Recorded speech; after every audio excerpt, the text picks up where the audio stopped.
We are pleased to welcome Assemblyman John DiMaio from the 23rd Legislative District Republican. He is the Assembly Budget Officer. Good to see you, Assemblyman. Steve, thanks for having me. Describe your district geographically. Well, I represent 2/3 of Warren County, about a third of Hunterdon, and a smaller portion, 70-some thousand in Somerset. Tons of Democrats, huh?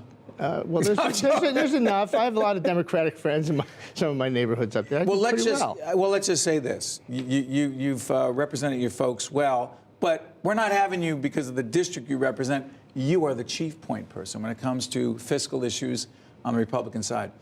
I heard you on NJTV News, where we get much of our information.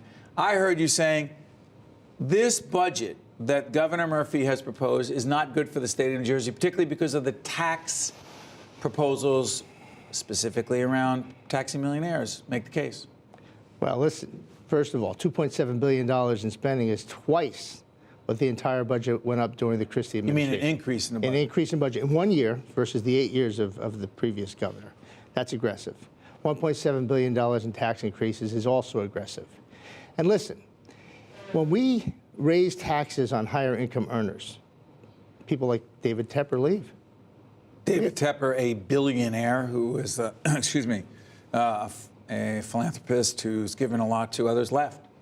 Well, he went to Florida. He claimed it was for better weather. How about no taxes there? Well, no income tax. No income taxes at all. And that was north of $100 million. Sometimes I hear stories maybe closer to $200 million a year that we lost. Right. And that has to be made up by the rest of us, meaning all the way down through the income tax scale. So, you know, it sounds great to tax millionaires, but the reality is we like to keep our higher income earners here because they pay the greater share of the state income tax, the gross income tax. Sure. By the way, excuse my allergies. It is allergy season, my voice. But here's the much bigger issue. Some people say in order to fully fund the public schools, based on the formula that was passed, in order to get the pension situation under control, the public employee pension situation, which is grossly underfunded at $80 billion unfunded liability, in order to do the things the governor wants to do, you need to raise taxes on those who have the most. Sounds like a logical argument to many. Why is it not to you? It sounds like an easy argument. But where I represent is right across from Bucks County, Pennsylvania. Why is that relevant? Well, people can drive 5 more miles to go to work and live over there. What's the tax rate there? 3%, 3.07, I think. On the income tax? On income tax. And ours is? 8.97 now at the highest levels. And proposed to go higher? 10 3/4. So you're saying the move to Bucks County, the move to Pennsylvania is too easy for too many? Of course it is. Even New York State's highest income tax is like 8.88. It undercuts us a bit on people making more than $500,000. So, I mean, we have to be competitive in the marketplace in all of our tax throughout the state of New Jersey. Not to mention that 0.3% of the sales tax doesn't sound like much, but it's $500 million, Steve. Oh, yeah, wait a minute, hold on. I was, again, NJTV News did a story on the day the governor had the budget address, and you and some of your colleagues were bashing the tweak. I mean, respectfully, Assemblyman, that's a small. What is the increase that he proposed in the sales tax? 0.3%, but that was part of the deal that the previous governor made with the Democrats in the majority to get the gas tax. For the estate tax? The gas tax through. Oh, the gas tax. So that the lower income people wouldn't be hit as bad. So, I mean, listen, we have somewhere around $900 to $1 billion of money that will come in organically as an increase or some revenue that will go up naturally. Why can't we try and live within our means?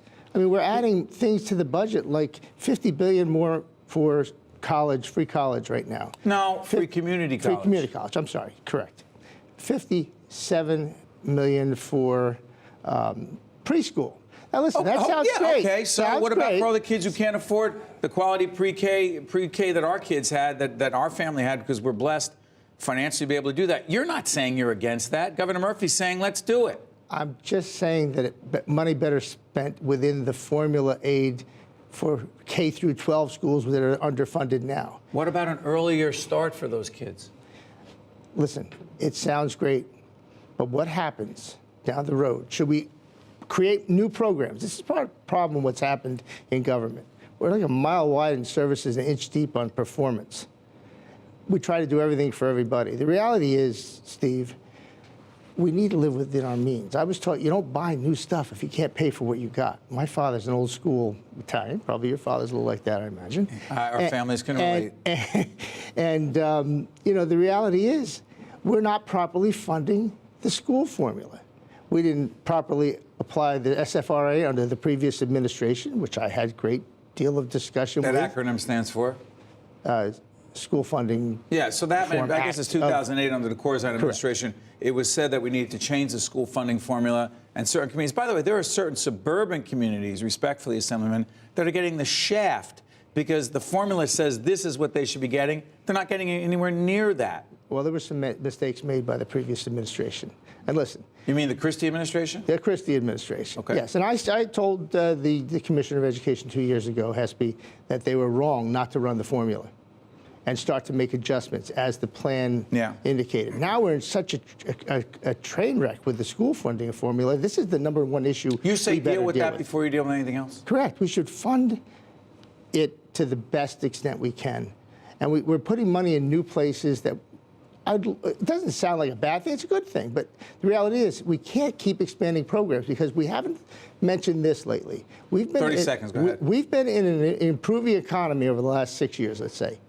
What happens when we have that dip in the economy and we've added these new programs? Do we yank the rug or raise everybody's taxes? You know, quick on tax policy. You okay with the president's tax policies and how they hurt New Jersey, some people say, on our inability to deduct our state and local taxes? 10 seconds, go.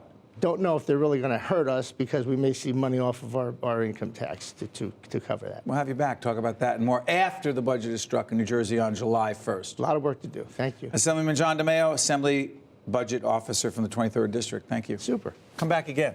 I'd love to. Check us out, State of Affairs, next time from NJTV News Studio right here in Newark. State of Affairs with Steve Adubato is a production of the Caucus Educational Corporation, celebrating over 25 years of broadcast excellence.